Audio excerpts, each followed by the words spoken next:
Alamin wassalatu wassalamu ala asrafil anbiya'i wal mursalin wa ala alihi washabbihi ajma'in. Amma ba'd. Syukur alhamdulillah sama-sama kita panjatkan kepada Allah Subhanahu wa taala yang telah memberikan kesehatan kepada kita semuanya sehingga kita dapat berhadir di tempat yang mulia ini. Lalu pada juga selawat dan salam kita sampaikan kepada junjungan kita Nabi besar Muhammad sallallahu alaihi wasallam serta al dan sahabat. Yang kami muliakan pimpinan Daya Satu Duha Tunku Asmadi SPDI, yang kami hormati Bapak Tunku Haji Anwar Sanusi, yang kami hormati Dewan Guru dari Daya Satu Duha, yang kami banggakan adik-adik sekalian, santriwan dan santriwati dari Daya yang kita cintai ini. Baik, pada malam ini mungkin malam yang kesekian kalinya adik-adik sekalian dan Dewan Guru mendengarkan materi-materi yang sudah disampaikan oleh pemateri sebelumnya.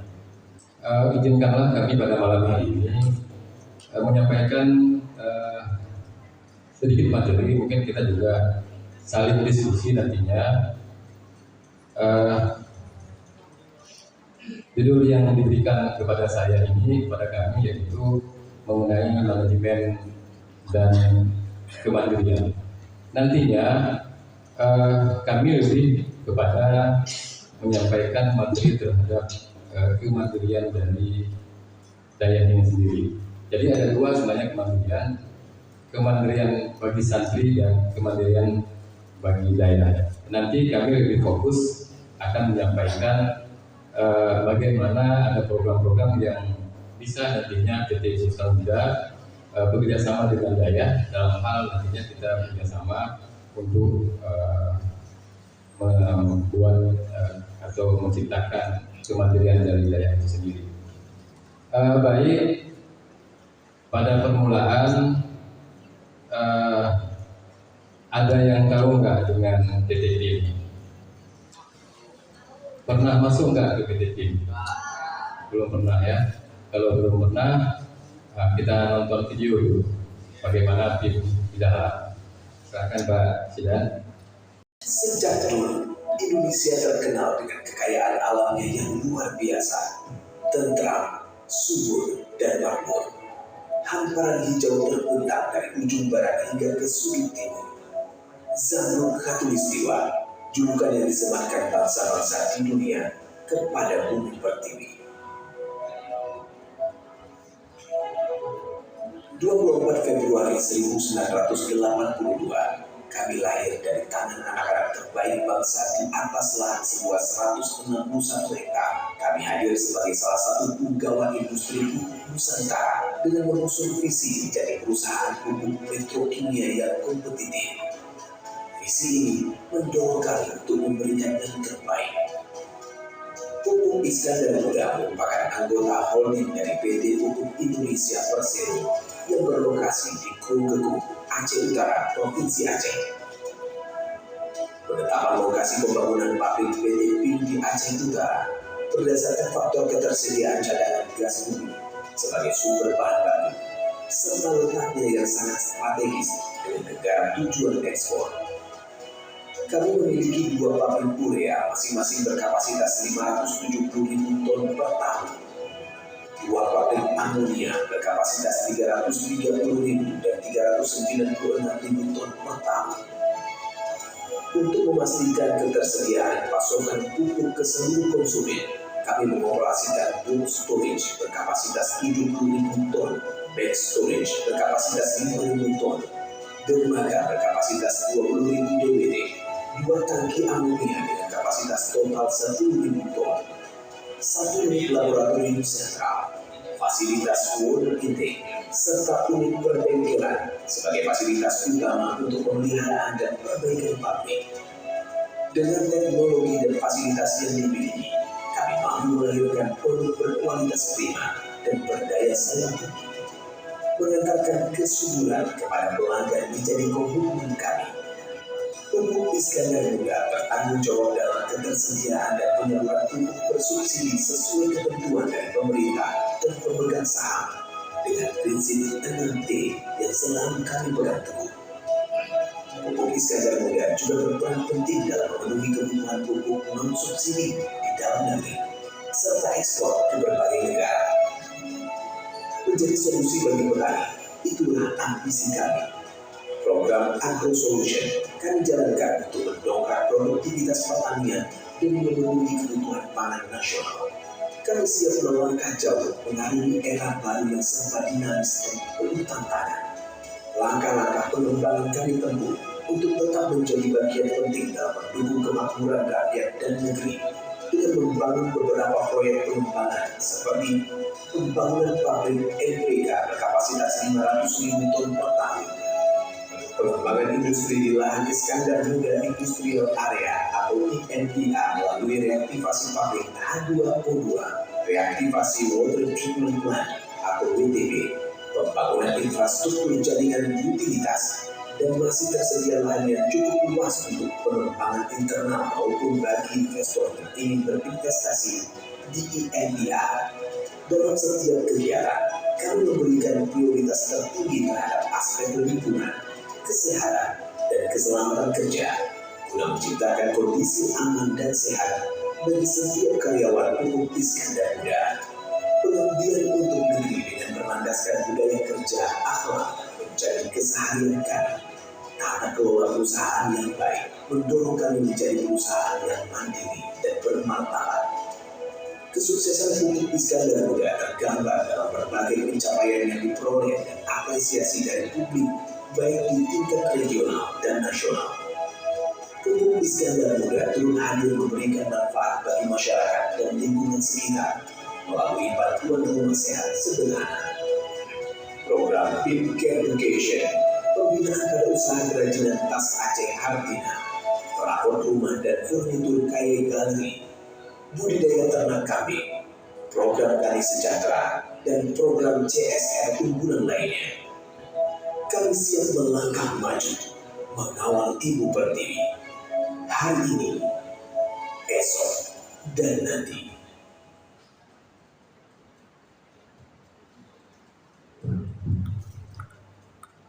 Baik, terima kasih. Ini tadi kita melihat bagaimana company profile atau profil dari perusahaan PT Iskandar Muda. Nanti kapan-kapan setelah Lebaran, jika memang nanti dari adik-adik santriwan-santriwati bisa dengan Ustaz, bisa kita melihat langsung nanti ke sana bagaimana proses membuat pupuk. Nanti bisa dibuat surat kemas permohonan. Kami akan bantu nanti kita lihat ke dalam sama-sama. Ada yang mau? Apa nggak mau?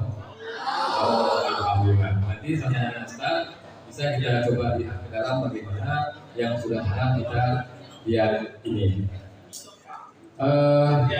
Baik. Saya mau bertanya satu dulu. Sebelah cewek, santriwati, pabrik PIM itu memproduksi apa? Nah, coba bangun. Ya, apa produk yang dihasilkan oleh Pupuk Iskandar Muda?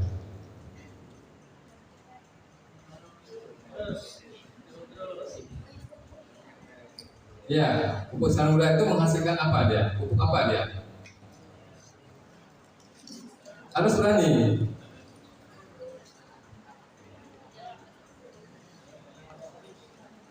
Pupuk apa? Belum yang ada yang dengar nih. Coba dibantu sama kawannya apa?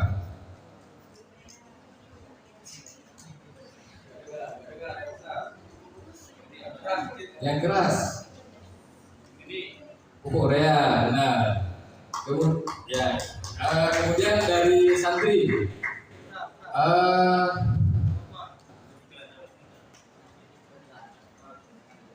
Pabrik apa aja yang ada di PIM? Ada 2, sekarang ada 3, sedang dibangun. Coba siapa berani? Ya, silakan. Salah. Lain? Nggak ada.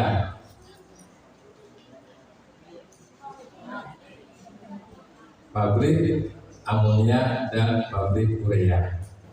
Ya, tapi kalau nggak berani nggak apa-apa. Pak Cidan tolong kasih satu. Siapa namanya? Siapa namanya? Muhtar. Nah, bangun. Satu lagi tadi dari santri siapa namanya? Iskia. Ya, coba bangun. Tolong berikan. Nah, ini masih membuka. Nanti masih banyak lagi yang kita berikan. Ya.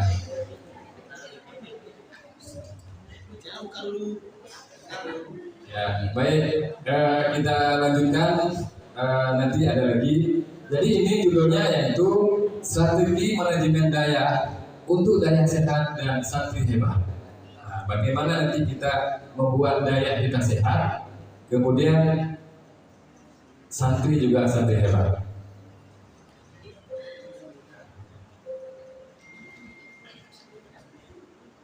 Sebelumnya juga saya mau kasih satu permainan, tapi jawabannya nanti setelah terakhir. Karakteristik diri menurut bangun ruang. Nomor satu yaitu segitiga. Nomor dua yaitu persegi. Nomor tiga bintang. Nomor empat bulan. Sekarang saya bertanya, siapa yang pilih segitiga? Tunjuk tangan. Tunjuk tangan aja. Ingat di hati masing-masing, tunjuk tangan. Yang cewek juga tunjuk tangan. Yang santri tunjuk tangan aja. Kalau nggak ada yang pilih nggak apa-apa. Tidak ada yang pilih. Di hati kita mau nggak kita mau pilih yang segitiga atau yang persegi empat atau yang bintang atau yang bulan? Berapa orang? 1, 2, 3, 4, 5 orang. 6 orang. Dari start juga boleh, nggak apa-apa. Boleh, silakan tunjuk aja, nggak apa-apa. Yang penting sudah menunjuk itu di hati, saya sudah pilih itu. Jawabannya nanti. Silakan aja, di hati juga boleh. Oke. Siapa yang milih nomor 2? Persegi. Ada satu orang.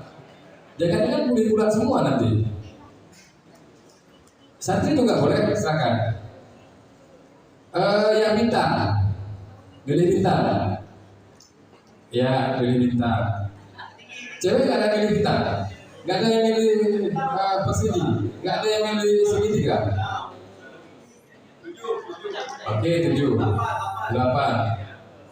Sekarang yang pilih bulan, silakan. Nah, cewek harus pilih. Kalau enggak, berarti enggak lanjutin kalau memang enggak pilih. Ya, enggak boleh nanti.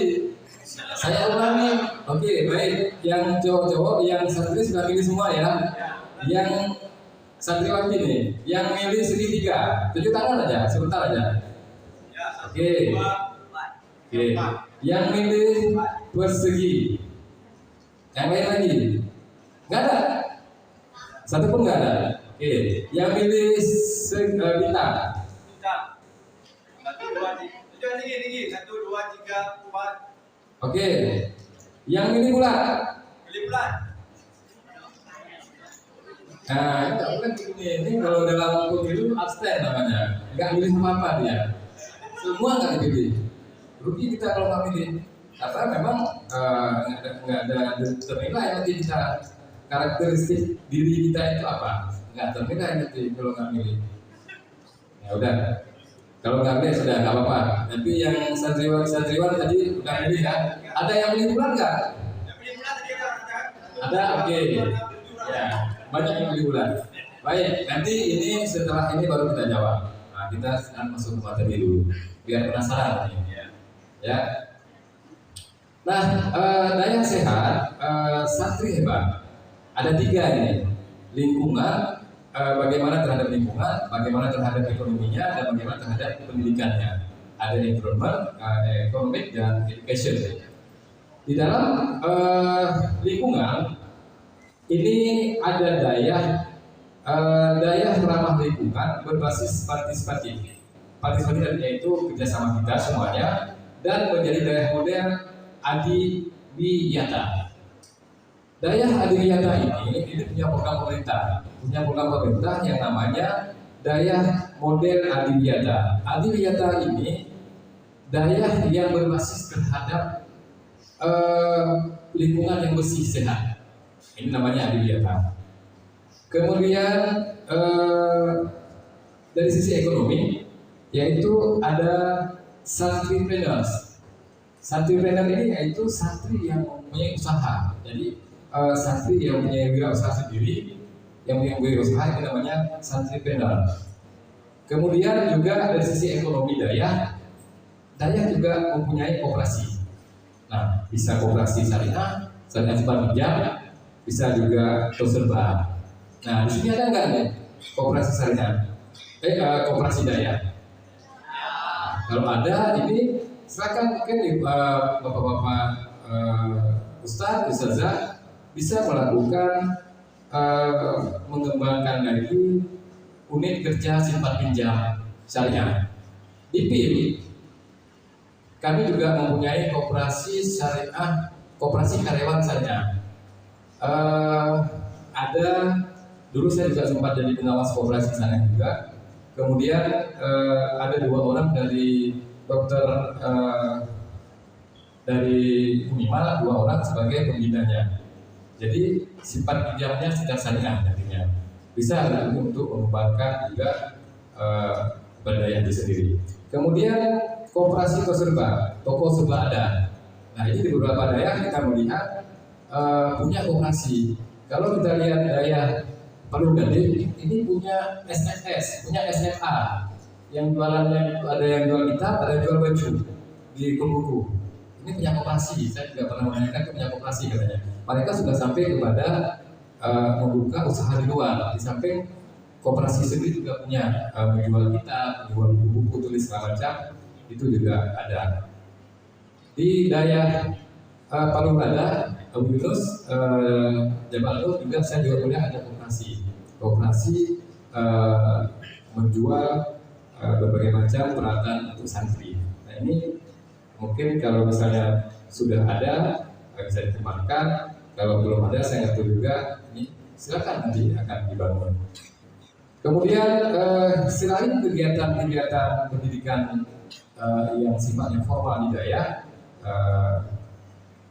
juga kita di dalam daya sehat dan santri hebat ini bisa kita melakukan pendidikan non formal. Contoh misalnya kita melakukan bertani sambil kita menjadi santri, sektor pertanian dan sektor hortikultura. Nah, ini pertanian bisa kita melakukan pertanian bertanam bercocok tanam, juga sayur mayur. Di sini nantinya santri melakukan membuat beberapa kelompok, kemudian melakukan penanaman terhadap sayur mayur dan pertanian lainnya. Hasilnya ini bisa digunakan untuk daerah sendiri. Daripada daerah harus membeli keluar, maka daerah sudah bisa memanfaatkan hasil dari sektor pertanian yang dikelola oleh santri dan santriwati. Kemudian sektor peternakan. Sektor peternakan ini juga misalnya melakukan peternakan ayam atau bebek atau kambing. Nah, ini bisa juga untuk mengembangkan ekonomi kepada daerah itu sendiri, itu pengembangan daya. Nanti berputar, dananya itu berputar kepada daya. Kemudian juga sektor perikanan. Bisa juga kita juga kalau misalnya punya lahan, kita buat kolam lele, atau tidak perlu harus kita gali. Bisa sekarang ini dibuat di atas, kolam di atas dari terpal biru itu bisa juga. Nah, itu bisa nantinya digunakan untuk kegiatan-kegiatan santri dan santriwati beserta juga dewan guru. Hasilnya itu bisa dimanfaatkan oleh daerah itu sendiri, dan bila kita harus membeli keluar, maka bisa kita manfaatkan hasil dari kita keluar sendiri. Nah, ini PIM mempunyai program. Kita punya program untuk membantu dalam hal sektor pertanian, sektor peternakan, dan sektor perikanan. Nanti bisa kita kerjasama dengan tim membantu untuk dananya. Namanya program investasi akhirat. Kalau kami berikan nama itu di dalam program tahun 2022 ini kita punya program melalui program CSR kita bisa membantu daya untuk melakukan kegiatan seperti ini. Nah, kita lihat daya harapan lingkungan berbasis partisipatif dan menjadi model daya adil nyata. Ini bentuknya itu berbasis lingkungan sehat, kemudian bersih dan indah. Tujuannya untuk apa? Tujuannya sebagai program yang ditujukan untuk pelestarian alam melalui memahami, mengenal, menjaga lingkungan dan menjaga lingkungan kita secara berkelanjutan. Siapa yang melaksanakannya? Santri dan masyarakat sekitar. Modelnya bagaimana? Untuk daya yang ramah lingkungan, ada beberapa hal yang dapat kita lakukan. Yang pertama yaitu santri terbiasa untuk membuang sampah pada tempatnya. Ini mungkin sudah ada ya. Saya yakin sudah ada. Pasti kita ini bukan bersih. Kita harus membuang sampah pada tempatnya. Aturan budaya sangat ketat. Ini pasti sudah bersih semuanya ya. Kemudian santri juga mampu berkreativitas dengan memanfaatkan barang bekas. Nah, ini barang-barang bekas ini bisa kita manfaatkan nantinya. Kemudian adanya kebun daya yang diisi tanaman obat keluarga atau toga. Ada yang saya sampaikan tadi, ada hortikultura, sayur mayur, dan juga ada warung hidup di area daya. Nah, ini nantinya bekerjasama dengan tim kita bisa bantu nanti juga didampingi oleh PPL dari kecamatan, PPL dari pertanian atau PPL dari peternakan. Nah, ini bisa kita bangun. Apakah memang kalau punya lahan yang memadai, ada punya lahan, bisa kita buat kebun obat keluarga, bisa kita bercocok tanam, yang namanya juga warung hidup di area daya. Nah, daya adiliata ini yaitu daya yang berbasis pada lingkungan yang sehat, bersih dan indah yang disebut dengan program pendidikan lingkungan hidup. Ini program pemerintah yang sekarang sedang dijalankan. Nah, kemudian indikator apa aja untuk daya adiliata? Target indikatornya ini adanya kebijakan dari daya. Kemudian juga di daya itu punya kebun, adanya kebun daya. Kemudian siswa-siswa yang kreatif ini dapat memanfaatkan barang-barang bekas untuk sampah semacam itu bisa diolah untuk menjadi bahan yang dapat dimanfaatkan. Kemudian santri juga tidak membuang sampah pada tempatnya. Juga sekolah atau daya dapat membuat pupuk kompos sendiri yang pupuk itu nanti bisa dimanfaatkan kepada pertanian yang nantinya dilakukan oleh santri itu sendiri. Kegiatannya apa aja? Kegiatannya kita akan membuat kebun daya, kemudian juga ada pembinaan dalam pemilahan sampah, kemudian juga ada pembinaan bagaimana cara membuat kompos ini, kemudian juga adanya pembinaan berkelanjutan untuk santri. Kemudian program kedua yaitu program daya mandiri ekonomi atau disingkat dengan damai. Bentuk programnya bagaimana? Yaitu program pemberdayaan yang menciptakan kemandirian santri, juga masyarakat dan pesantren secara finansial atau secara keuangan dengan cara peningkatan wawasan atau capacity building, pengetahuannya dan pendampingan usaha. Tujuannya untuk apa? Yaitu untuk menggagas kemandirian daya ini sendiri melalui program pemberdayaan santri dan daya, sehingga daya bisa menghidupi diri sendiri, dapat mengembangkan fasilitasnya, sarana dan prasarana, juga bahkan bisa untuk mensejahterakan santri juga. Pelaksananya yaitu santri dan masyarakat di sekitar daya itu sendiri. Tujuannya ada 5. Yang pertama yaitu sumber pendapatan baru bagi daya selain dari iuran wali murid dan santri. Nah, ini seperti yang saya sampaikan tadi, jika kita punya usaha sendiri, punya usaha di daya, maka ini menjadi sumber pendapatan baru bagi budidaya. Kemudian memiliki sumber daya yang menunjang atau mandiri. Kita juga nanti akan dibina oleh petugas lapangan, mulai dari pertanian atau perikanan, peternakan, maka di sini akan memiliki nanti sumber daya yang baru. Kemudian juga mendorong ekonomi daya secara syariah dan industrinya halal, karena memang kita melakukan kegiatannya di lingkungan daya. Selain itu bisa juga selain berdakwah, santri juga dapat memiliki keterampilan lain. Nah, nantinya dengan adanya keterampilan pertanian, khususnya peternakan dan perikanan, nah kita nantinya selepas dari daerah juga bisa mengembangkan program ini. Kemudian kontribusi dalam pencapaian SDG. Ini tahu nggak SDG ini? Kalau yang tahu SDG ini, saya kasih hadiah 2 sekali orang. Bahasa Inggris nih. Sustainable Development Goals, artinya yaitu tujuan pengembangan yang berkelanjutan, yaitu untuk melakukan tanpa kemiskinan dan kelaparan.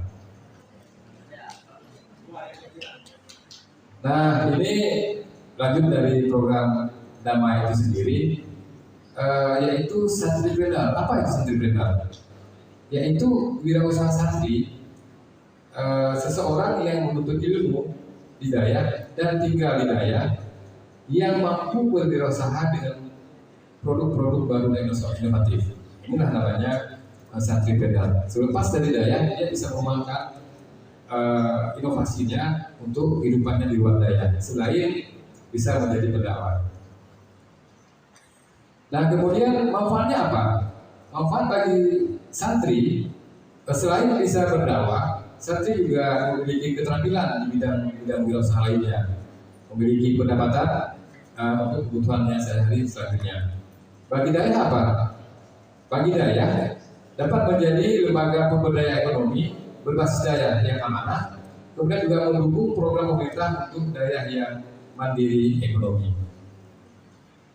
Tujuan secara keseluruhan dapat mencetak santripreneur atau wirausaha santri melalui peningkatan wawasan, kemudian juga pengetahuan dan pendampingan usaha dengan usaha di bidang industri, perdagangan, pertanian, perikanan, peternakan, dan jasa. Dapat juga melakukan usaha kemandirian ekonomi di daya melalui pemberdayaan koperasi yang saya sampaikan tadi. Nah, ini seperti yang saya sampaikan tadi, ini ada anak santri. Apa saja kontribusi santri terhadap daya? Nah, kita lihat ini ada berbentuk seperti kacang kedelai. Nah, ini mereka melakukan di beberapa santri di luar Aceh, mereka melakukan penanaman pertanian kacang kedelai. Ini hasilnya itu dapat memanfaatkan untuk daya itu sendiri. Kemudian ini sayur mayur, ini kalau saya katakan seperti kangkung yang ditanam di dalam bag atau di dalam wadah-wadah. Ini dapat juga digunakan untuk kebutuhan daya. Yang ketiga yaitu ini ada ikan. Nah, ikan ini dari produk daya juga, yang juga mempunyai usaha perikanan. Ini juga dapat nantinya dimanfaatkan untuk daya sendiri. Daripada harus membeli ke tempat luar, maka daya dapat memanfaatkan bersama dengan santriwan-santriwati menghidupi petugas itu sendiri. Jadi ini ada hasil pertanian, ada hortikultura, ada perikanan yang khususnya nantinya bisa dimanfaatkan terhadap daya.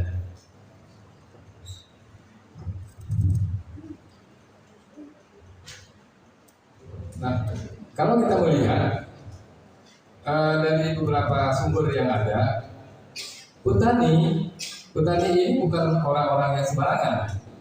Ini ada 3 negara. 3 negara ini yang mengincar orang Indonesia yang kompeten, yang terampil, akan dijadikan petani nantinya di sana. Jepang misalnya.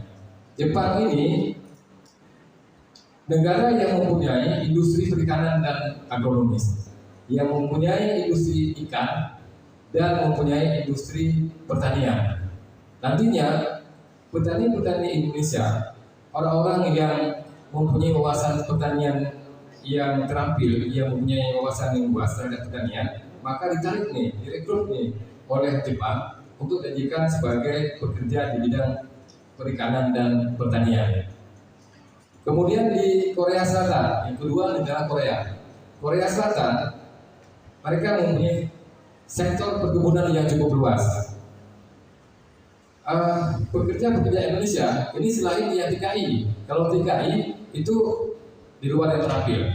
Ini di luar terampil. Ini yang memang petani yang terampil, petani yang memang mempunyai wawasan dan pendidikan yang tinggi. Mereka dapat direkrut menjadi pekerja di sana di sektor perkebunan. Kemudian Rumania juga mempunyai sektor pertanian yang cukup luas. Mereka tak cukup orang di sana, sehingga mereka meminta kepada Direktur Penempatan dan Perlindungan Tenaga Kerja Luar Negeri Indonesia. Mereka sudah menjalani ke Direktur Penanggung Jawab Tenaga Kerja Luar Negeri Indonesia untuk merekrut beberapa orang tenaga kerja di bidang pertanian dan perikanan. Jadi jangan dipikir pertanian tidak bagus. Yang dipikir semua kita harus bekerja menjadi PNS, harus bekerja BIM, harus bekerja di tempat lain. Sambil kita melakukan kegiatan berdakwah, masih bisa kita melakukan kegiatan lain. Nah, selanjutnya ada 5 negara yang profesi petani itu diincar oleh anak muda. Nah, ini lebih bahaya lagi. Kenapa diincar? Jadi di negara-negara ini ada Jepang, ada Belanda, ada Australia, ada Cina, ada Amerika. 5 negara ini setelah tamat kuliah, anak muda itu nggak mau kerja lain, mau dia jadi petani, nggak mau dia jadi pegawai negeri, nggak mau jadi kerja di kantoran, nggak mau kerja di tempat lain. Kenapa? Nah, kita lihat di Jepang penghasilan petani rata-rata itu 25.000 yen tahun atau 2 miliar atau 166,67 miliar juta. Sebulan pendapatan petani yang ada di Jepang itu 167 juta. Di sini direktur aja nggak seperti itu. Nah, kenapa mereka suka? Makanya petani di sana yang mempunyai, walaupun mereka kuliahnya di bukan bidang pertanian, tapi mereka berlomba-lomba untuk menjadi petani. Nah, petani mereka beda dengan kita. Di sana menjadi pengusaha tani namanya. Nah, beda sedikit. Di sana itu punya lahan yang luas, maka mereka mempunyai namanya wisata. Nah, ini anak-anak muda ini suka dia bertani. Magang saja di Jepang itu 40 juta digaji. Magang kita di bidang pertanian itu sudah dibayar kita. Kalau lewat magang di Jepang itu dibayar 40 juta per bulan. Nah, kemudian negara yang kedua yaitu Belanda. Belanda ini mempunyai, mereka itu mengekspor pertanian, hasil pertanian itu yang kedua terbesar di dunia. Bandingkan negara kecil, tapi mereka dapat mengekspor bidang pertanian itu cukup besar. Nah, kenapa mereka dulunya mau melakukan invasi atau menjajah kita? Karena mereka ingin pertanian yang besar. Mereka ingin mencari lada di sini, mencari barang-barang lain. Di sana sudah cukup lahan, sehingga mereka dulunya mencari daerah lain, negara-negara itu dikuasai untuk mengembangkan pertanian. Di negara dia sendiri, yang negara kecil, mereka mempunyai bidang pertanian cukup tinggi. Pendapatan rata-rata mereka itu 14 juta per bulan, lebih sedikit kecil daripada Jepang. 14 juta gaji mereka si petani. Kemudian negara yang ketiga yaitu Australia. Australia ini petani itu menjadi profesi yang sangat terpandang. Kalau kita mungkin jadi pegawai negeri terpandang, atau jadi polisi, atau jadi tentara. Di sana enggak, petani yang dicari. Setelah kuliah mereka jadi petani. Artinya mereka bekerja di tempat-tempat perusahaan pertanian. Di sana, di Australia, 2/3 lahannya yaitu lahan pertanian. 487 juta hektar lahan di Australia itu lahan pertanian. Sepertiganya itu lahan untuk industri dan perumahan. Kemudian yang keempat yaitu Cina. Nah, Cina walaupun sudah mulai masuk ke Indonesia, dia bertani di sana rupanya. Nggak cukup lahan lagi mereka, mungkin dia cari lahan baru ya kemarin. Nah, di sana petaninya sudah cukup makmur. Anak-anak muda di sana juga berebut untuk jadi petani. Gaji mereka di sana 9 juta lebih. Sementara gaji di kantoran itu di bawah 9 juta. Di gaji kerja di kantor, gaji sebagai petani itu 9 juta. Kemudian, nah Amerika, kita pikir Amerika itu kan punya senjata yang cukup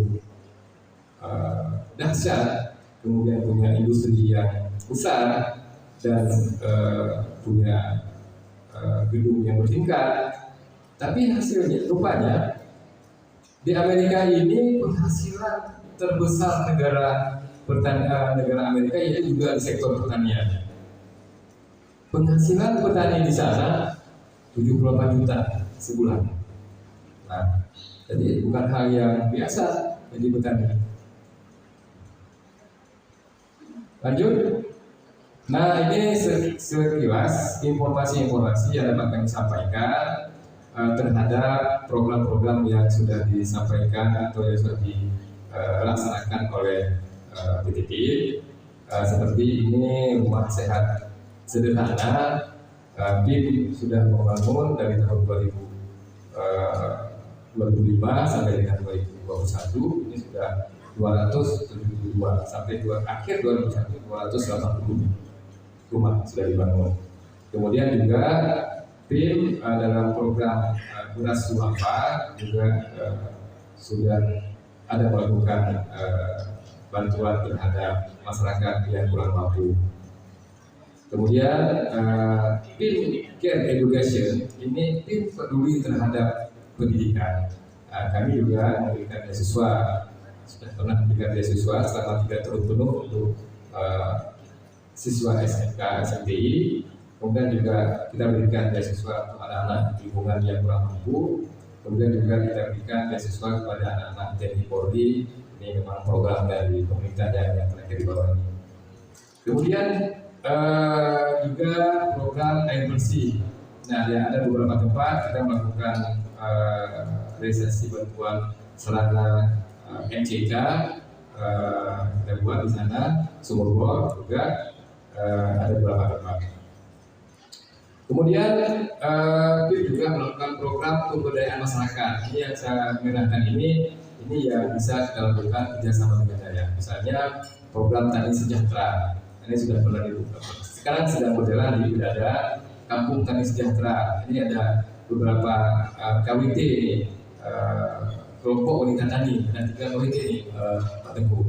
Ada di Tambur Baru, Tambur Tunong, ada di Gumpang Sumber Barat, Gumpang Lancang Barat, sama nggak salah. Ada satu lagi baru.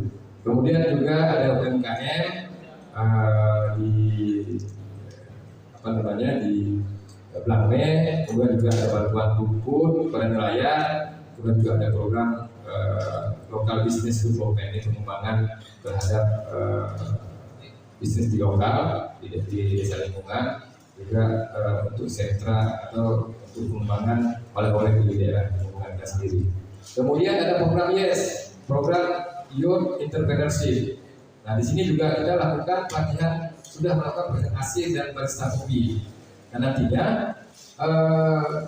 PIM mengambil beberapa orang terpilih dari pemuda-pemuda desa. Nantinya kami melakukan pelatihan sertifikasi. Setelah nantinya mereka berhasil, kita rangkul mereka, kita berikan pekerjaan baik di PIM ataupun di luar PIM nantinya, Pak Ustaz. Sehingga mereka itu nantinya tidak lagi melihat hanya kerja di PIM. Kita berikan cangkul dan kail kepada mereka sehingga mereka dapat berusaha sendiri. Juga barista kopi, ini ada satu pelatihannya ada 16 orang. Kemudian barista kopi.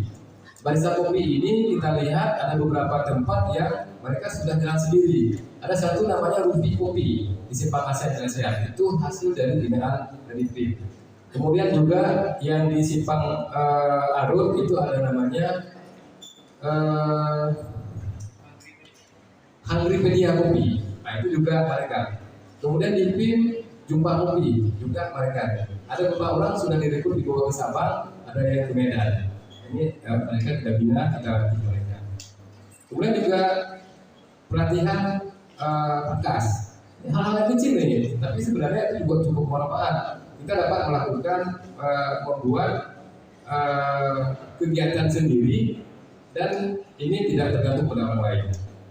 Kemudian juga desain, menjahit, bukan menjahit tapi melakukan menggambar untuk menjahit, juga menjahit. Ini semuanya kerjasama PIM dengan BLK Banda Aceh dan mereka semua punya sertifikat nasional nantinya. Nah mereka ini ada nilai jual.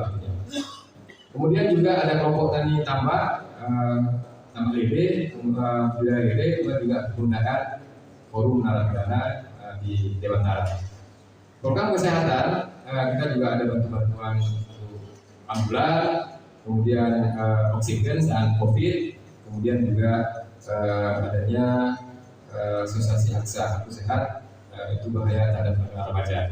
Nah, ini juga kalau nantinya perlu nanti tentu kami berikan pelatihan terhadap kenakalan remaja dan edukasi kesehatan reproduksi. Ini kami siap juga nanti akan memberikan pelatihan di lain waktu nantinya. Kemudian selanjutnya ini juga program-program peduli seperti pembukaan komplek makam bersejarah di Buku, juga bantuan alat cetak kepada fakultas teknik, juga ada bantuan lainnya. Program keagamaan juga kita lakukan sunat massal di tempat lingkungan, pembangunan sarana ibadah, juga adanya santunan anak yatim. Program darurat juga program bencana juga kita lakukan. Ini juga santunan anak yatim 1.000 orang.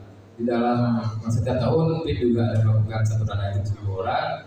Di bulan puasa ini sekitar 700 orang. Kita juga lakukan santunan pada anak yatim. Kemudian ini sejelas juga penghargaan yang dapat diterima oleh PIM secara nasional. Kemudian terhadap KM Expo di Jakarta juga sudah ada.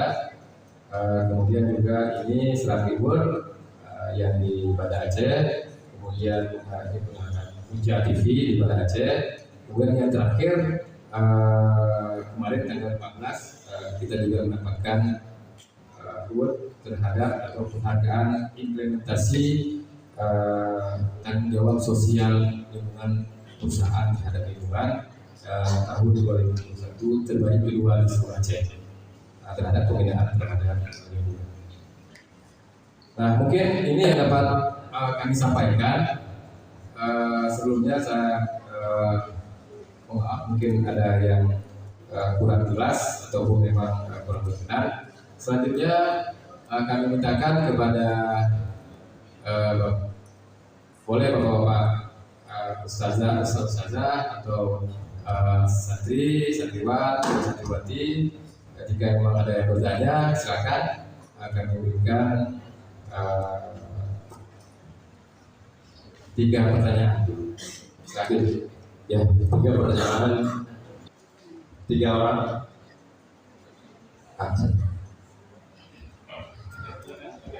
Pertanyaan bebas juga di luar materi yang Bapak sampaikan. Ya boleh, Bapak. Nggak apa-apa. Tapi jangan tanya hadis. Dan masing-masing punya keahlian. Iya.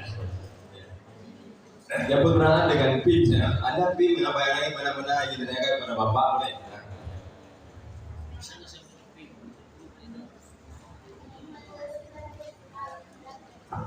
Lagi? Nah, penyemangat lagi nih. Siapa yang bertanya kita kasih juga hadiah. Siapa yang bertanya dikasih hadiah?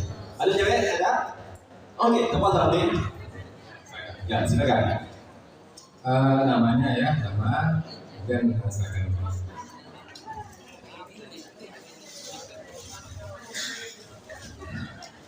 Assalamualaikum warahmatullahi wabarakatuh. Waalaikumsalam.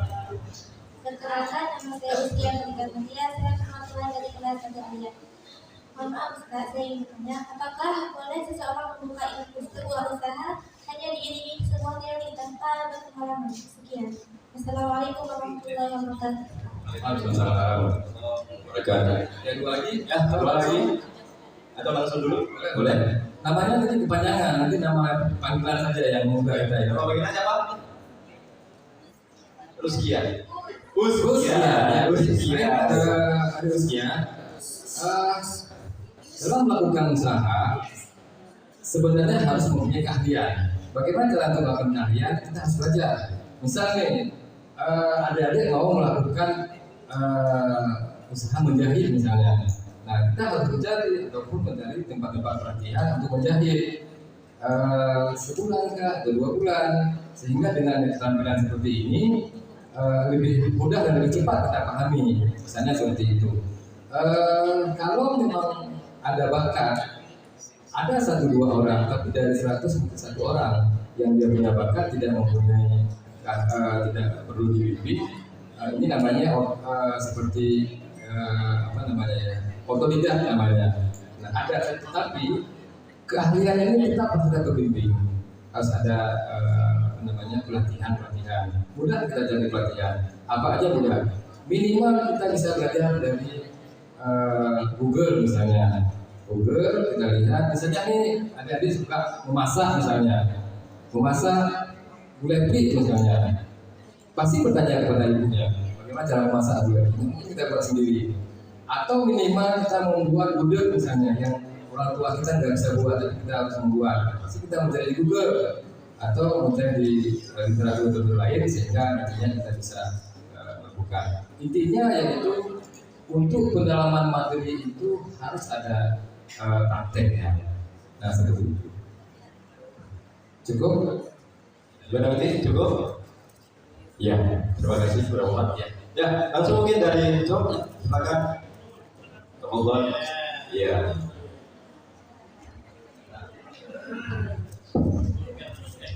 Assalamualaikum warahmatullahi wabarakatuh.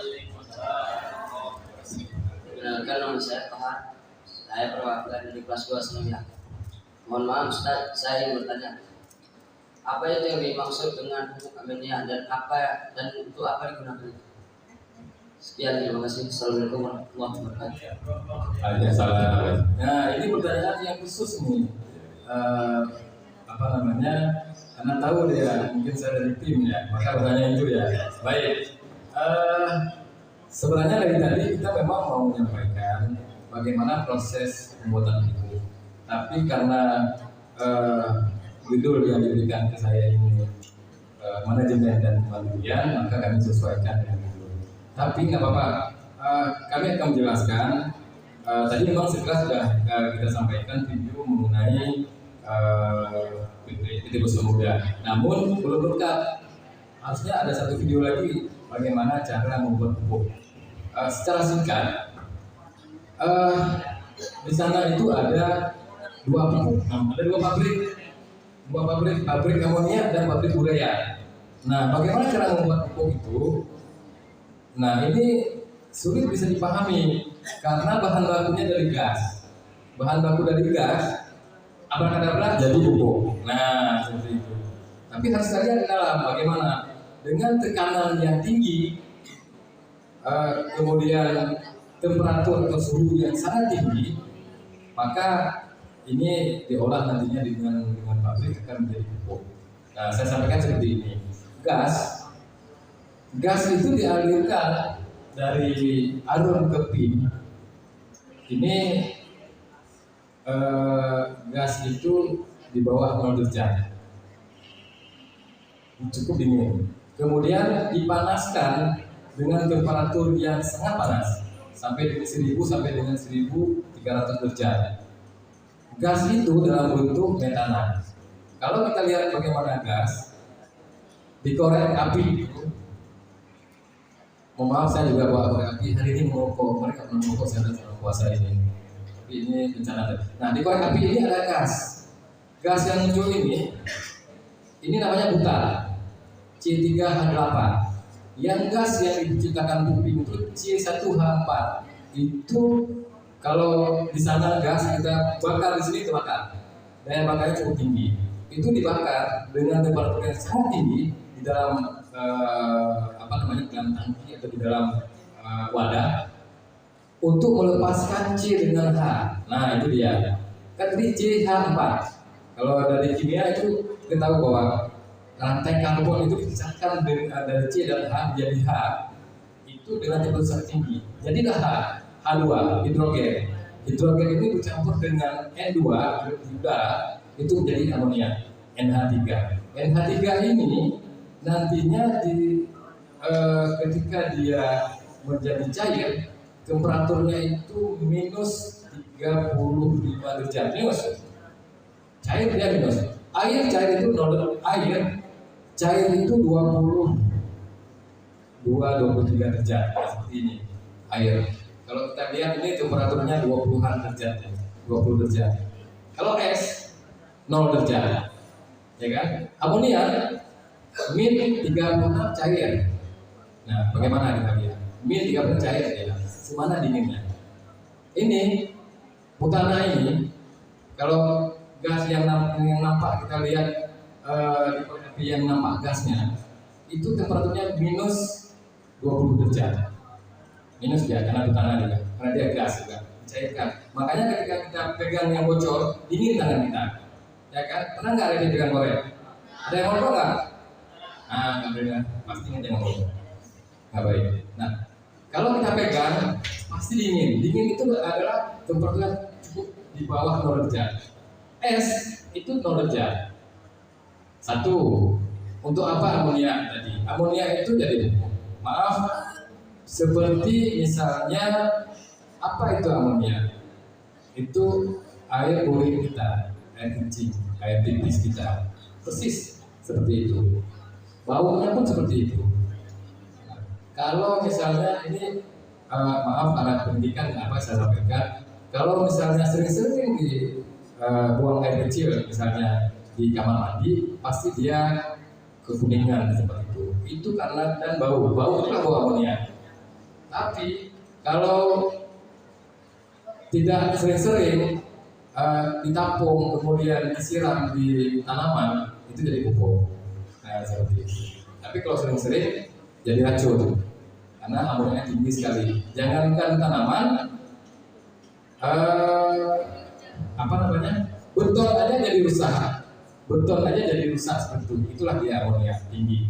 Makanya kalau misalnya kita kutip bocor satu kecamatan itu bisa dipisah semuanya. Mungkin Ustazah ada mendengar ada sering kuping amonia, bocor amonia yang ini itulah dia terhirup di udara. Tapi sebenarnya nggak masalah. Ambil kain, basahkan, taruh di hidung, udah aman. Kita udah bisa langsung udah bisa langsung bernapas. Yang penting kita lihat ada seperti kain itu yang bulat, sering di sekitaran kelompok atau tambun, bahasanya itu kondom udara. Kita lihat, jangan kita nanti misalnya kondomnya seperti ini, jangan kita lari ke sana, tadi ke pinggir seperti itu nggak akan kena. Jika pun kita di lokasi itu pakai kain, basahin, cium kain itu udah aman, nggak ada masalah. Nah itu satu. Tapi belum sampai situ buat pupuknya. Itu masih bahan baku. Bahan baku itu karena kan tidak bisa dipakai nih, karena masih minus 35 derajat. Itu diproses lagi, namanya ada reaktor. Di reaktor itu amonia ditambah CO2. Nah, CO2 di udara lagi kita ambil. Apa itu CO2? CO2 itu adalah gas yang kita buang. Napas yang kita buang itu CO2. Yang kita hirup itu adalah O2. Oksigen yang kita hirup, karbon monoksida yang kita lepaskan. Dilepaskan di udara, ditangkap oleh mesin yang ada di pin, kompresor udara namanya, dimasukkan ke dalam kompresor, ke dalam reaktor, dipanaskan 250 derajat, kemudian tekanan juga 250 kilo. Itu nanti akan bereaksi antara amonia dengan CO2 ditambah air, itu akan menjadi urea. Nah prosesnya, itulah sekilas prosesnya. Dari barang yang tidak nampak, abrakadabra jadi dan lihat. Nah seperti itu. Jadi memang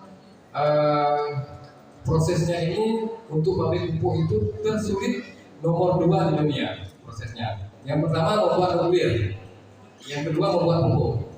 Kalau di arum itu nggak ada apa-apanya.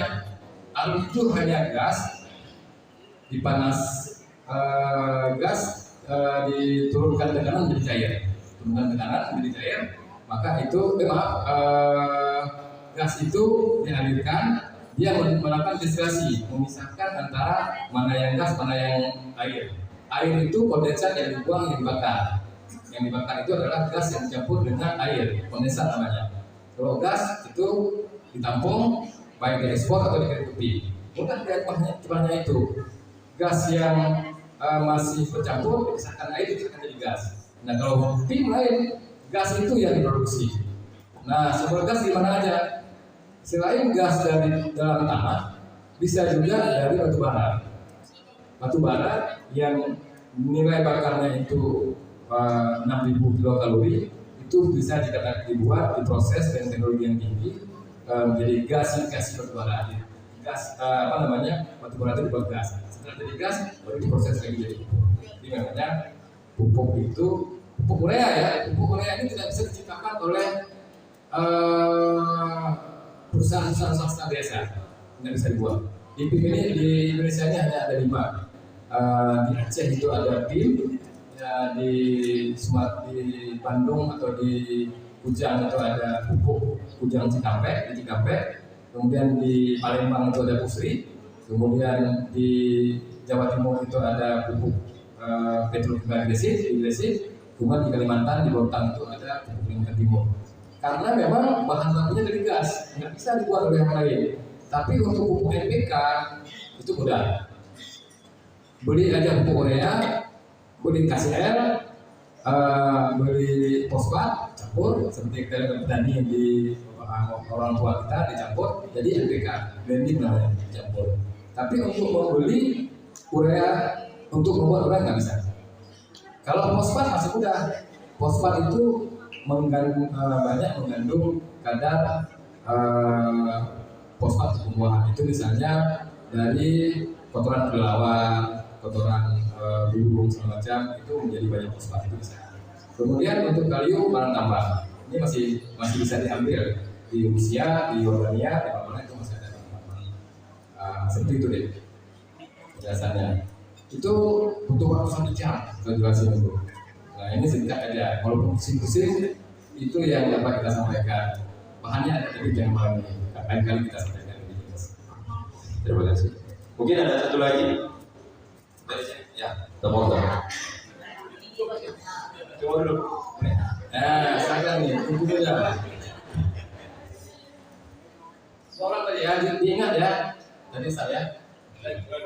Ya. Assalamualaikum warahmatullahi wabarakatuh. Perkenalkan nama saya Ahmad Barial Batan, perwakilan dari kelas 1 Sanawiyah. Saya ingin bertanya Pak, apa yang harus kita pelajari untuk bisa menjadi karyawan PT Pupuk Iskandar Muda? Ini bahaya nih jawabannya. Assalamualaikum warahmatullahi wabarakatuh. Waalaikumsalam. Nah, ini ya harus belajar dulu nih. Belajar kelas 1 MSN ya, Sanawiyah ya. Kelas 1, kelas 2, kelas 3. 1 aliyah, 2 aliyah, 3 aliyah, 5 tahun lagi ya.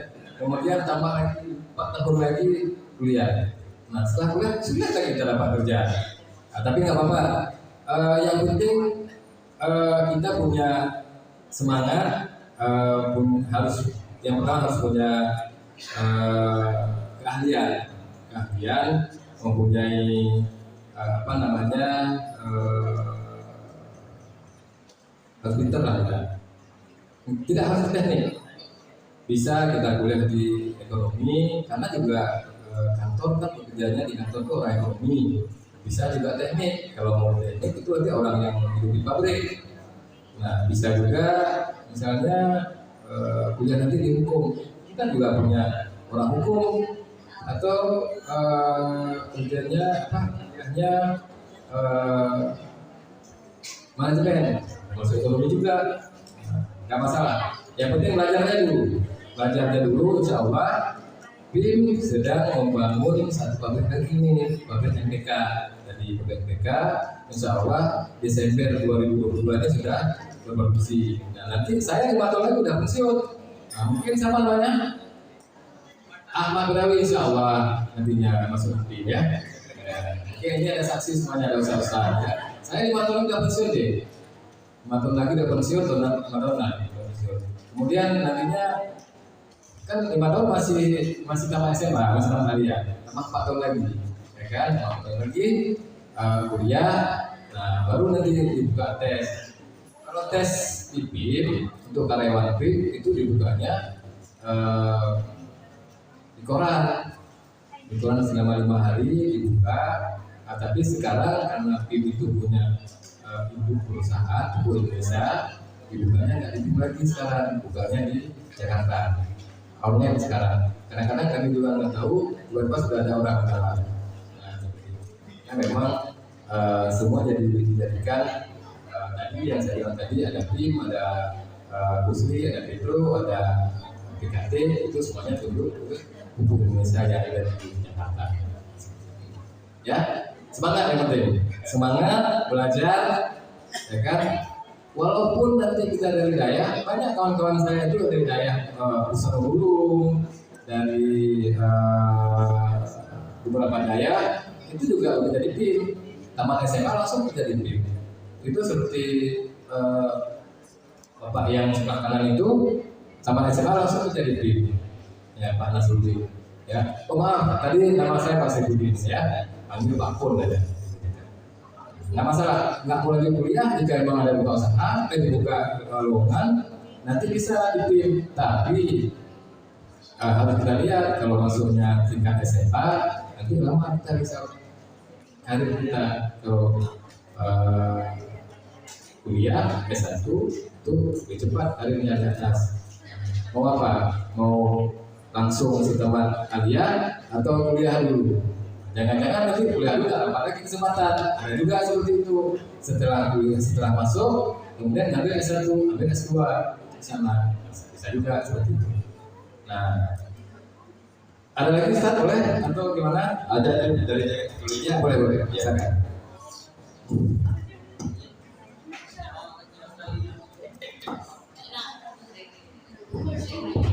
Assalamualaikum warahmatullahi wabarakatuh. Waalaikumsalam. Perkenalkan, nama saya Masya. Saya perwakilan dari kelas 1 aliyah. Saya ingin bertanya Pak, apakah selama berdirinya buku PIM, apakah buku itu ada diekspor ke negara lain? Sekian, Assalamualaikum warahmatullahi wabarakatuh. Waalaikumsalam. Baik, Masya ya. Ada kita ekspor. Jadi terakhir kita ekspor waktu itu tahun 2012. Kemudian nggak pernah ekspor lagi karena harga gas PIM itu termahal di dunia. Jadi ketika diproduksi pupuk PIM, kemudian tidak bisa kita ekspor. Misalnya nih, kita harga pupuknya 5.000 1 kilo, tapi harga jual ekspor itu 3.500. Setiap kita jual pasti rugi di bawah harga ekspor, di bawah harga pasaran. Jangankan ke ekspor, untuk kita jual secara ke kebun-kebun saja juga tidak bisa, karena harganya lebih mahal ongkos buahnya daripada harga jual. Tapi PIM bisa menjual untuk subsidi ke pemerintah. Kalau jual subsidi pemerintah, ini setiap kita jual, pemerintah menambah 10% keuntungan pada PIM. Walaupun harga buahnya misalnya 5.000, itu bisa dijual, pemerintah akan membayar sekitar 6.000-an kepada PIM, sehingga itu mendapat keuntungan. Setelah nanti biaya buah, biaya kirim sampai ke daerah-daerah, sampai ke kios-kios, sampai ke petani, biayanya misalnya sampai 6.000 ditambah 600, jadi pemerintah bayarnya yang 600 sampai dengan 2013. Kemudian alhamdulillah di tahun 2021 kita sudah mengekspor kembali kemarin itu ke Vietnam 15.000 ton baru kita ekspor. Dan ini sekarang alhamdulillah harga gasnya masih mahal, tapi harga jualnya cukup mahal juga, sehingga bisa kita jual. Baru kemarin itu amonia juga kita PIM ekspor, amonia juga diekspor ke Jepang, ke Thailand. Kalau dulu juga kami mengekspor ke Bangladesh, ke Malaysia, ke Thailand, ke Vietnam. Tadi banyak negara-negara yang diekspor. Karena kenapa? PIN kalau dilihat itu langsung berbatasan dengan Selat Malaka, Laut luas Selat Malaka. Seberangnya itu kita dekat dengan Malaysia, seberangnya juga dekat dengan India yang Pulau Andaman. Sehingga ketika keluar dari PIN itu udah langsung laut bebas. Jadi itu memudahkan, sangat strategis untuk melakukan ekspor. Nah seperti itu. Cukup seperti itu jawabannya. Cukup seperti itu? Cukup kita jawabannya. Boleh kalau ada lagi? Kalau ada lagi boleh Pak? Boleh. Ya, lagi juga ada lagi. Iya, telepon Pak. Sudah berapa tadi Ustaz? 4 ya. Yang penting cukup ada aja. Ya, silakan. Assalamualaikum warahmatullahi wabarakatuh. Salam. Saya ingin bertanya Pak. Nama saya Sultan Nurdiansyah. Sultan. Ya. Perwakilan kelas 1 Sanawiyah. Kelas 1 ya. Pabrik baru apa yang sedang dibuat di PIN dan apa kegunaannya Pak? Ya, baik. Baik Sultan, saya berjawab tadi. Pabriknya itu pabrik NPK. Nah, pabrik NPK. Kita itu dulu, nggak apa-apa.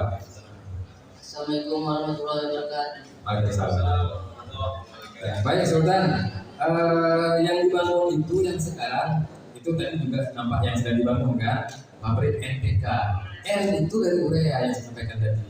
P itu dari fosfat, diimpor dari Yordania.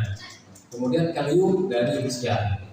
Itu jadi nantinya antara N sudah ada sendiri di urea, P diimpor, kemudian K juga diimpor, K itu kalium.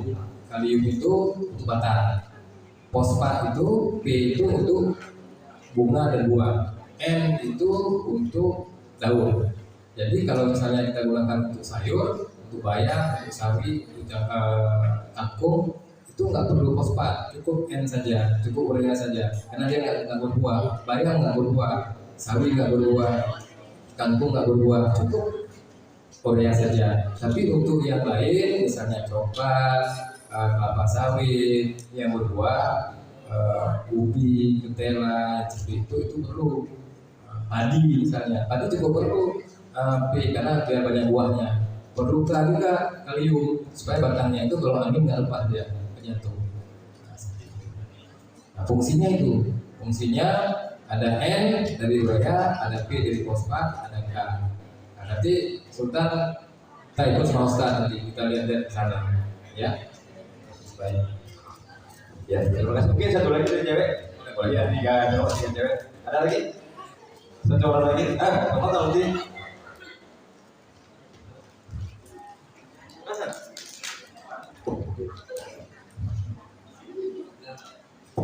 Ini yang bertanya tidak termasuk materi ini, semua ngerti ya. Ya, apa? Maunya tadi saya bawa materi tim aja tadi ya.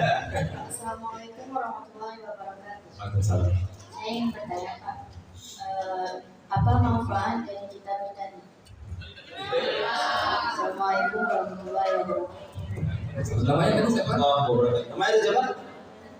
Fajrina sih Pak. Fajrina, ya Pak. Baik, makasih Fajrina. Ini payah saya Pak ini. Apa manfaat untuk bertani? Karena dari moyang kita kan orang bertani, ya kan? Dari dulu sudah bertani. Jadi yang kita harapkan itu nantinya bukan bertani biasa yang seperti yang saya sampaikan. Kita harus bisa menjadi pengusaha tani. Bercocok tanam itu bertani, tanam padi itu bertani, tanam sayur-mayur itu bertani. Kemudian kelapa sawit juga bertani, tapi yang kelapa sawit yang 2 hektar, tanam karet 2 hektar, bahwa yang berkebun yang lahannya di bawah 2 hektar itu semua bertani. Tapi kalau sudah di atas 2 hektar itu namanya pengusaha tani. Nah, kita ini nantinya jadi pengusaha tani, jangan jadi petani. Nah, kalau kita punya lahan belang, sawah kita punya di atas 2 hektar, kita pengusaha tani, bukan lagi petani. nggak lagi petani kita sudah bisa memberikan pekerjaan kepada orang lain untuk bertani di tempat kita. Nah inilah yang saya sampaikan tadi, petani-petani yang ada di Jepang, di Amerika, di Australia itu mereka kebanyakan itu pengusaha tani. Nah, pengusaha tani itu mereka mempekerjakan orang lain lagi. Seperti dari di Jepang, Rumania, dan di Korea Selatan, mereka nggak cukup orang. Cari orang dari Indonesia untuk dia bisa bekerja di tempat dia. Nah, dia sebagai pengusaha tani, dia punya kebun besar, dia punya lahan besar, nggak sanggup lagi dia kerja. Sama juga dengan di Malaysia. TKI yang ada di Indonesia itu bekerja di Malaysia di kebun sawit. Tapi gajinya nggak besar, nggak sama dengan gaji yang saya sampaikan tadi itu, nggak sebanyak yang di negara Eropa. Nah seperti itu. Tadi kalau ditanya apa itu bertani, ya itu tanam, berkebun, seperti yang kita lihat orang tua kita. Yang namanya bertani itu tidak di air, masih di darat. Kalau di air, dia sudah ada namanya perikanan, namanya itu nanti bertambah misalnya, namanya sudah lain. Tapi jika misalnya mereka melakukan pekerjaan memelihara kambing, lembu, ayam, bebek, itu sudah peternak namanya. Nah, tapi di dalam pemerintah masih tetap dikatakan bidang pertanian. Kalau bidang masih, walaupun dia itu peternak, walaupun dia itu perikanan, walaupun dia bertani, bidangnya tetap bidang besarnya pertanian. Tiba-tiba dia menjadi Oke seperti itu. Cukup? Ya. Mungkin beliau tergiur dengan hasil yang dari tadi bapak-bapak tadi dengan sebulan kayak ini. Betul. Ya, ini ya sekarang. Lagi mungkin ada Ustaz yang mungkin bertanya. Dari Ustaz. Silakan, nggak apa-apa. Oh iya, boleh. Ini banyak pertanyaan ini.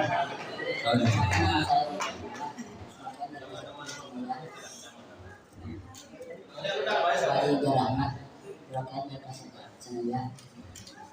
Maksud saya yang ditanya, data berapakah berdiri? Ya, terima kasih. Nah, ini saya tanyakan kepada yang lain nih, dapat hadiah nih. Yang bertanya dapat hadiah, yang jawab juga dapat hadiah. Tahun berapa PIN berdiri? Tadi ada tuh. Ya, saya ada. Tahun berapa berdiri? Baru aja. PIN ulang tahun ke-40. Itu ada Pak? Ya, saya ya, silakan.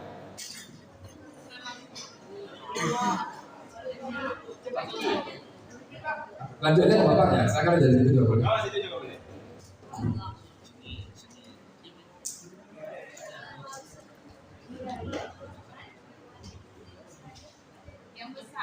Yang besar soalnya. Itu kembali lah, biar sama Ustaz. Apa? Samra. Ini nggak dapat dua hadiah nih. Plus satu. Makanya yang banyak bertanya, banyak menjawab. Tanggal 24 Februari 1940. tahunnya, tanggal sudah benar, bulan sudah benar. 1942. Baik. 1900.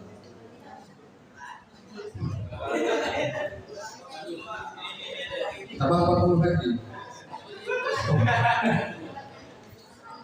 24 Februari 1982. Ya, benar. Nah, jadi PIM berdiri pada hari raya tanggal 24 Februari 1982. Kemarin baru ulang tahun yang ke-40. 24 Februari 2002. Nah, ini Amra juga dapat hadiah tadi ya. Apa lagi Pak? Ya. Yang bertanya juga dapat, yang menjawab juga dapat. Ya. Karena kan bukan saya jawab tadi, ya. Ada lagi, ini cukup nggak hadiahnya ini? Itulah kata udah 1, 2, 3, 4, 5, 6, 7, 8 orang. Dapat ya? Dapat sorry Pak. Udah pas ya? Udah pas, udah pas dan cukup. Silakan yang tadi dapat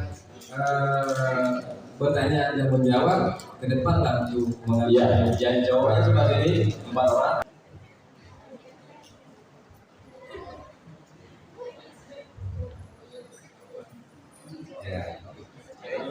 terus sekalian Pak.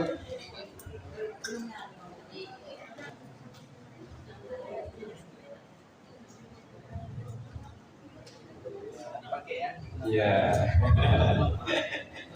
Ya baik, terima kasih Pak Nasruddin. Pak Sekor, mohon izin sedikit. Tadi ada yang bertanya bagaimana cara bisa bekerja di PIM. Ini harus kasih dua harusnya dia. Nah, jadi pertanyaan tadi ini adalah pertanyaan 27 tahun yang lalu. Saya bertanya ke ibu saya, bagaimana cara bekerja di pabrik-pabrik itu. Jadi ketika kita ke Gunung Salak, ke arah Gunung Salak, kita melihat ke sisi utara, itu terlihat dulu ada pabrik AKA yang agak dekat ke sana, kemudian ada pabrik ASEAN, AAF, kemudian ada PIM, ada Arun. Dia berjejer kalau kita lihat di sana. Kalau kita lihat di ketinggian sekitar kampung Tepin Rusif, nah kita terlihat di situ ada 4 atau 5 pabrik. Nah, jadi saya bertanya ke ibu, Bu, bagaimana caranya supaya bisa bekerja di pabrik itu di 27 tahun yang lalu? Semoga bisa bergabung di PIM. Ya, tapi harus belajar. Nah, jawab ibu saya, ya kamu harus pintar dulu, harus sekolah dulu. Nah, jadi dari situlah saya mulai dari SD itu belajar rajin belajar. Kemudian SMP, terus saya ingin melanjutkan ke jenjang SMU yang lebih berkualitas sekolahnya, sehingga diantar ke Krunggeku. Nah, di SMU 2 Loksmawe Krunggeku yang ada di Palda itu, saya sekolah di situ. Nah, belajar terus, insya Allah, alhamdulillah dapat ranking terus 1, 2, 3, 1, 2, 3, 1, 2, 3 sampai tamat. Jadi tidak serta-merta kita ingin bekerja di PIM itu bisa tanpa belajar yang kuat, tanpa belajar yang rajin. Nah, adik-adik sekalian, bukan tidak tertutup kemungkinan bisa bekerja di PIM. Bisa. Kalianlah nanti yang akan bekerja dan meneruskan PIM itu. Pak Sektor kita hanya 5 tahun lagi beliau sudah pensiun. Siapa yang akan menggantikan kalau kalian tidak mempersiapkan diri? Kalian nanti yang akan melanjutkan PIM itu. PT Arun itu AF sekarang sudah di-scrap, namun lahannya itu masih ada dan potensial sekali untuk dibangun pabrik baru. Lahan kita dekat sekali dengan negara-negara tetangga, negara-negara yang tujuan kita ekspor, yang akan memberikan nilai tambah untuk kita. Jadi kalian harus semangat belajar. Jadi Allah itu tidak akan pernah mengkhianati perjuangan kita, tidak akan pernah. Allah akan memberikan hasil sesuai dengan perjuangan kita. Jadi apa yang kita pelajari sekarang, apa yang kita tuntut sekarang, Allah akan kasih hasilnya nanti. Jadi tidak perlu gundah. Belajar terus. Lingkungan memang mempengaruhi. Kawan-kawan kita kadang mengajak kita untuk cabut. Ayo cabut. Lingkungan. Tapi kita jangan pernah terpengaruh dengan lingkungan itu. Jangan pernah terpengaruh dengan lingkungan itu. Kadang-kadang dia mengajak kita merokok. Nah, jangan. Jadi nggak ada yang namanya keberhasilan atau kesuksesan itu datangnya tiba-tiba. Tidak ada. Harus diperjuangkan. Ya, harus diperjuangkan. Kalian ini alhamdulillah Allah selamatkan bisa mondok di sini. Sementara kawan-kawan kalian yang di luar bagaimana? Merokok, sabu-sabu, berganja dan lain-lain sebagainya. Kalian Allah selamatkan di pondok ini. Jadi kalian harus belajar. PIM itu juga mencari orang-orang seperti kalian yang nilai jujurnya tinggi, disiplinnya tinggi. Nah, itu yang dicari PIM. Sehingga kalian itu mudah-mudahan dengan belajar kalian yang rajin dan bagus, kalian menjadi prioritas nanti untuk menggantikan bapak-bapak yang sudah mau pensiun ini. Ya, semangat ya. Ya, demikianlah dari saya karena sudah disinggung Pak Sekper tadi. Saya masuk PIN. Nah, pendidikan juga berpengaruh. Pak Sekper masuknya dengan jenjang sekolah yang sarjana S1. Saya SMU. Jadi wajar-wajar saja kalau Pak Sekper sekarang jadi Sekper dan saya belum. Padahal Ya. sudah sama kita.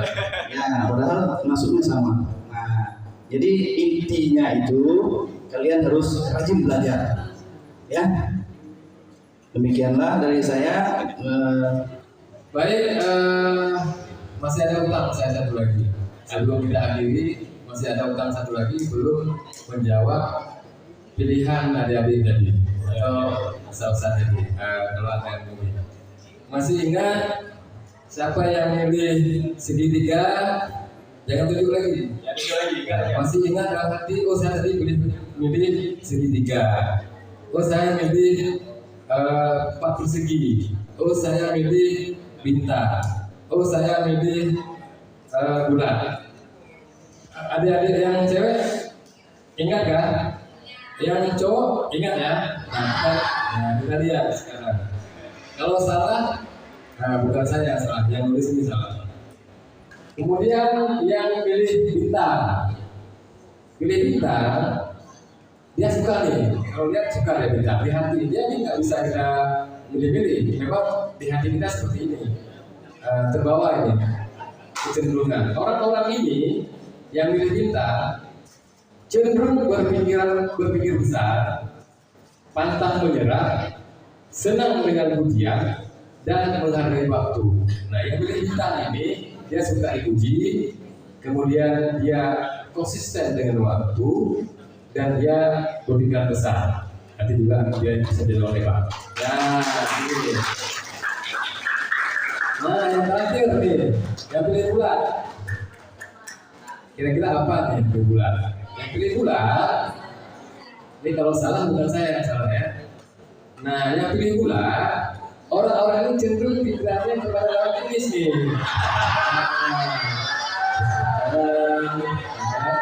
Dan suka dia dengan hal yang tidak berguna.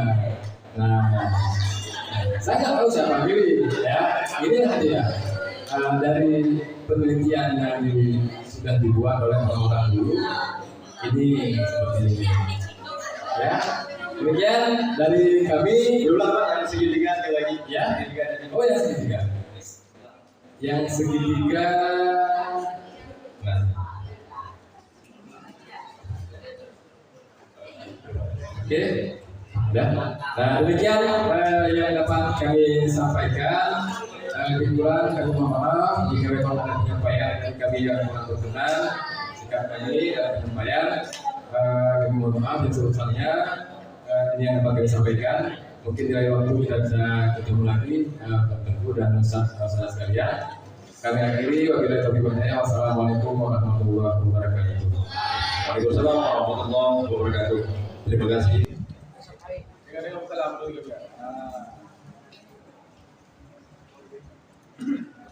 Bingkisan oleh-oleh dari Dayak kan ya. Terima kasih.